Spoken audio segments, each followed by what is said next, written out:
لہلہانے والی نہیں بن سکتی۔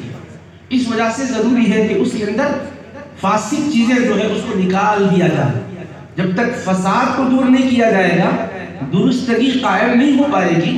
اس لیے فرمایا تزکیہ کرتے ہیں آلودگیوں سے تمہارے ذہنوں کو، فکروں کو، دلوں کو، روحوں کو مجلہ، مصفہ، مزکہ فرما دیتے ہیں۔ اور جب زمین لائق کاشت ہو جاتی ہے، علم کا ابر کرم برستا ہے، اور جب اس بادل سے شیریں پانی برستا ہے تو وہ قابل کاشت زمین سے پودے اگتے ہیں، اور وہ پودے تناور درخت بنتے ہیں، اس کو پھل لگتے ہیں، پھول کھلتے ہیں، اور علم و عرفان کا اس کے ذریعے سے فیضان تمہیں ملتا ہے۔ آپ کو معلوم ہے اس کائنات میں اللہ نے یہ جو زمین بنائی ہے، وَالْأَرْضَ فَرَشْنَاهَا فَنِعْمَ الْمَاهِدُونَ، ہم نے زمین کا فرش بچھایا اور کتنا بہترین ہم نے زمین کو ہموار کیا ہے۔ لیکن یہ زمین پوری دنیا میں جتنی بھی ہے، جس پر انسان رہتے بستے ہیں، جس پر جنگل ہے، آبادی ہے، ویرانے ہیں، سبزہ زار ہے، کھنڈرات ہے، پہاڑ ہے، ٹیلے ہیں، پوری زمین یکساں نہیں ہے۔ زمین میں فرق ہے۔ ہر حصے سے آپ پیداوار نہیں نکال سکتے۔ بعض زمین کا حصہ وہ ہے جہاں سے کوئی پھل پھول نہیں نکلتا، جہاں سے کوئی ملکہ نہیں اگتا، وہ بھی زمین ہے۔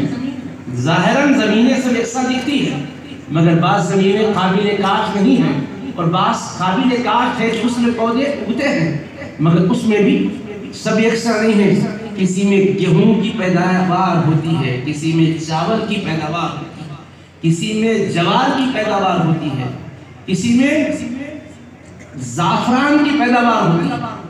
ہر زمین سے زعفران کی کاشت ہو سکتی ہے کیا بتاؤ؟ نہیں۔